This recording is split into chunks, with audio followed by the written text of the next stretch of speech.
Fala, minha galera, Jean Santana na área e estamos de volta com esses podcasts aí chatos, insanos e muito legais ao mesmo tempo. E como vocês já leram aí no título, é isso mesmo que eu vou falar. Era necessário debater, e já foi debatido em vários programas aí, nacionais e programas de rádio, mas não muda. O futebol brasileiro ele nunca vai mudar. Técnicos brasileiros, por que não são duradouros? Infelizmente a resposta é muito fácil, né? E para isso você vai ter que ter um leque de respostas, né?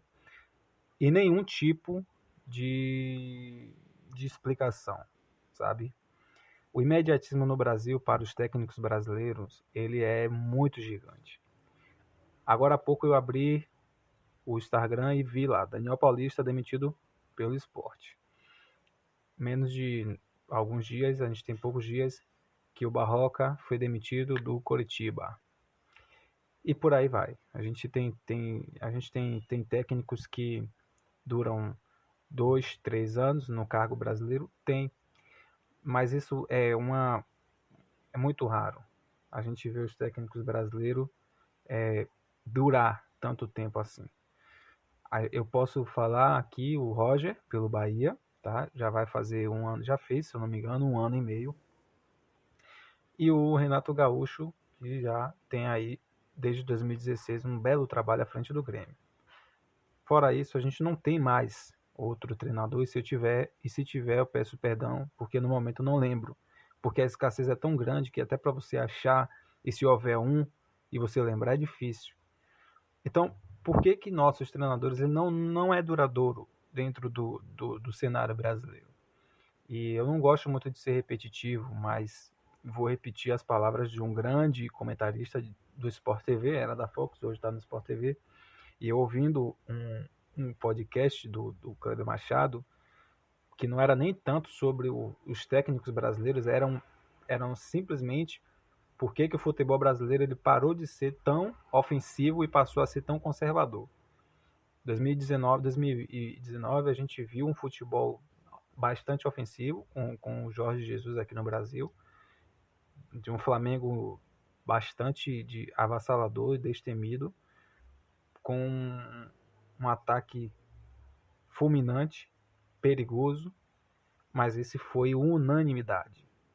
E aí a pergunta do Cléber Machado foi essa: por que que o nosso futebol ele parou de ser tão ofensivo e hoje ele é tão defensivo? E essa pergunta levou a resposta ao que eu vou falar agora. A resposta do PVC foi simples. O conservadorismo no futebol brasileiro, ele é simplesmente por uma coisa.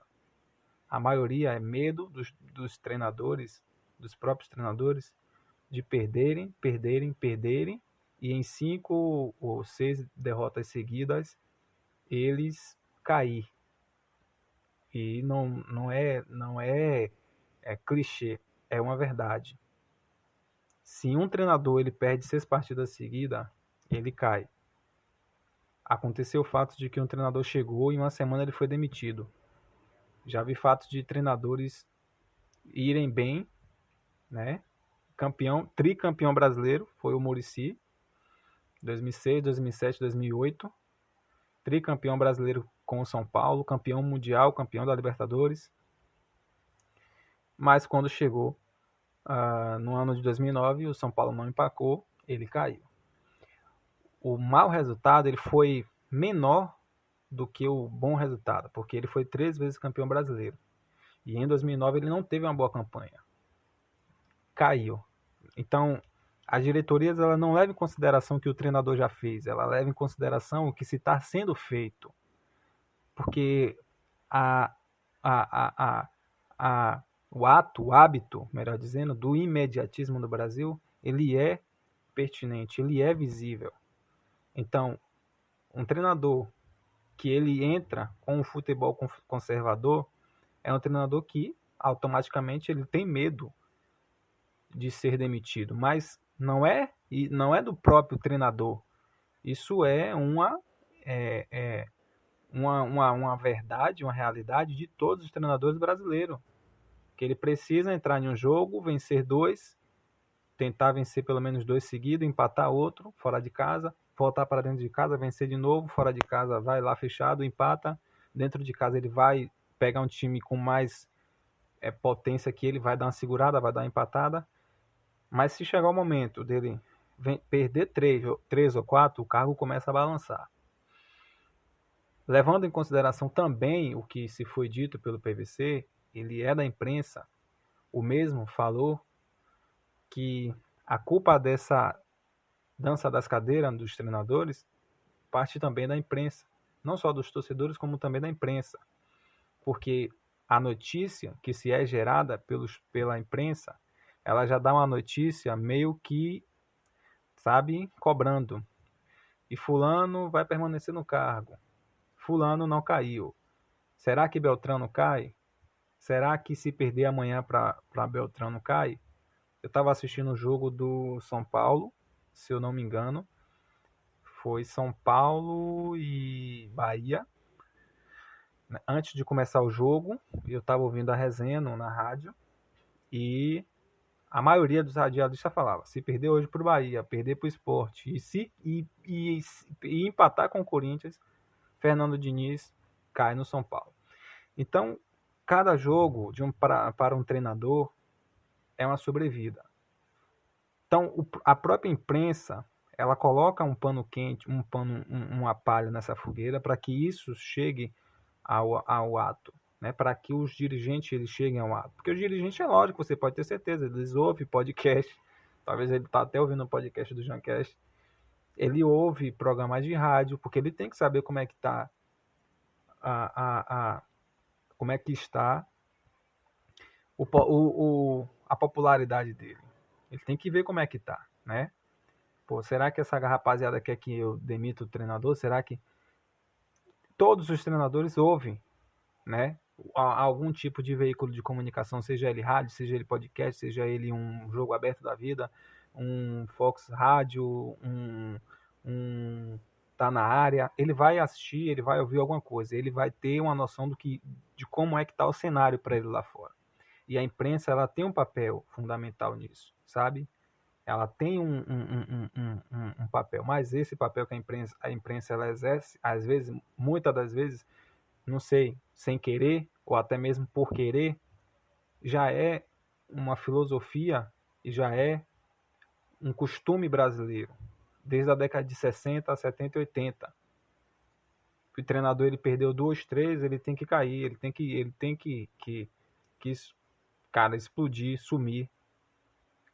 Então, eu acho que falta um pouco mais de paciência com os treinadores, e é por isso que a gente não consegue ver dentro do Campeonato Brasileiro jogos que diga que quando terminar, você vá no Instagram, você vá no Facebook dizer: caraca, assisti um jogo fora de série agora.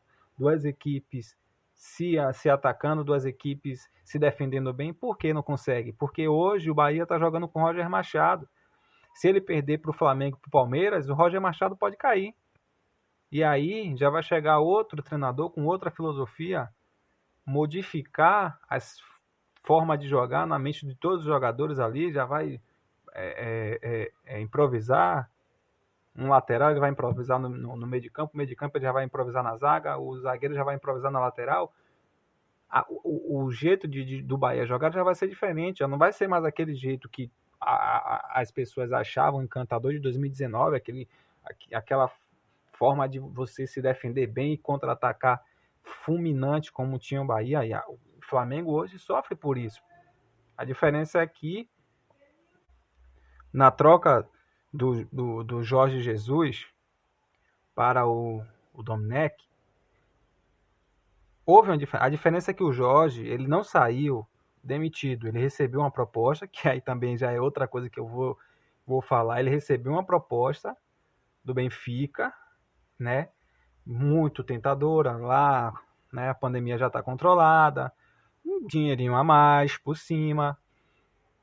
Ele foi. E aí, na troca, trouxe esse treinador agora.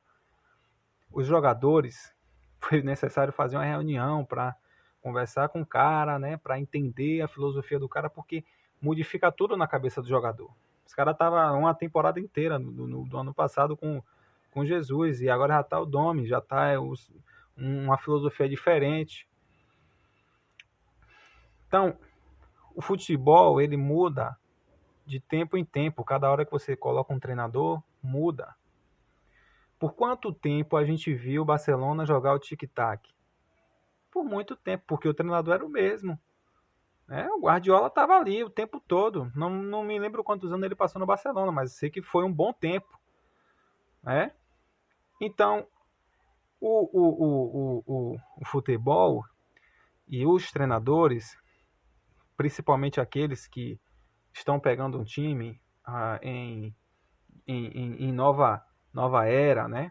Que é como o Roger Machado pegou o Bahia, que é como o Bruno Pivetti, que eu não vou tão longe, está pegando Vitória. Eles precisam de tempo, porque o Pivetti, ele pegou o Vitória com o Geninho de uma forma de armar. E olha que o Pivetti, ele era, digamos, se assim eu posso dizer, aprendiz de Geninho. Mas ele, com a demissão de Geninho, porque isso já era premeditado do próprio Paulo Carneiro, deixar o Pivete ali, aprendendo um pouquinho com o Geninho, coisas que ele já sabia, porque o Pivete, ele não é um cara desentendido da coisa, ele já vem lá desde o Atlético Paranaense sabido, e deixou ali, né, com o seu Geninho. Na hora certa ele demitiu o Geninho, alegando carestia, e não é, todo mundo sabe que não é, porque o Geninho, ele, se houvesse uma boa conversa pela boa pessoa que Geninho é, eu garanto que ele baixaria o salário dele, mas ele queria ficar no Vitória, mas tudo bem. O Pivete assume, e aí tem que botar uma nova filosofia. Ele não manteve a filosofia do Geninho. No início, o que é que acontece? Eliminado do Campeonato Baiano, eliminado da Copa do Nordeste. Hoje o Vitória, ele exerce um futebol não esplêndido para disputar uma Série A, mas ele hoje exerce um futebol inteligente para disputar uma Série B, sabe? Vitória empatou um jogo agora contra o CRB aos 92, praticamente. Com o futebol inteligente, não é o melhor do mundo, mas para a Série B precisa disso, de um futebol conservador e inteligente. Mas para isso também é necessário tempo. E se você não tem tempo no futebol, você não tem resultado. Se você não tem resultado, você é demitido. O problema do futebol brasileiro é esse. Todo esse. Resultado imediato, chamado imediatismo, que parte do torcedor, que parte da grande imprensa e que, por fim, chega lá na mesa dos presidentes e a caneta está na mão deles, né? Ele simplesmente tem que demitir.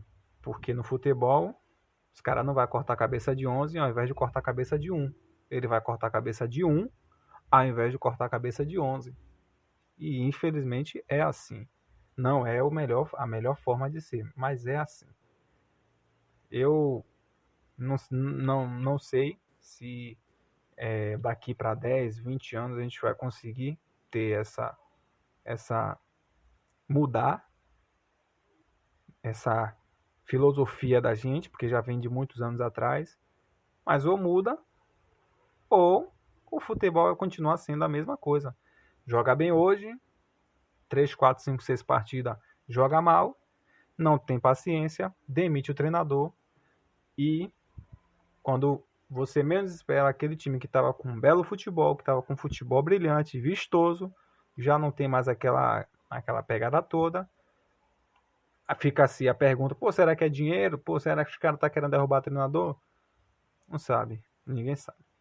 Vou virar o bloco do podcast, vou para um segundo podcast, 2 partes, e na segunda eu vou falar um pouquinho mais sobre essa questão dos treinadores. Já já a gente se encontra.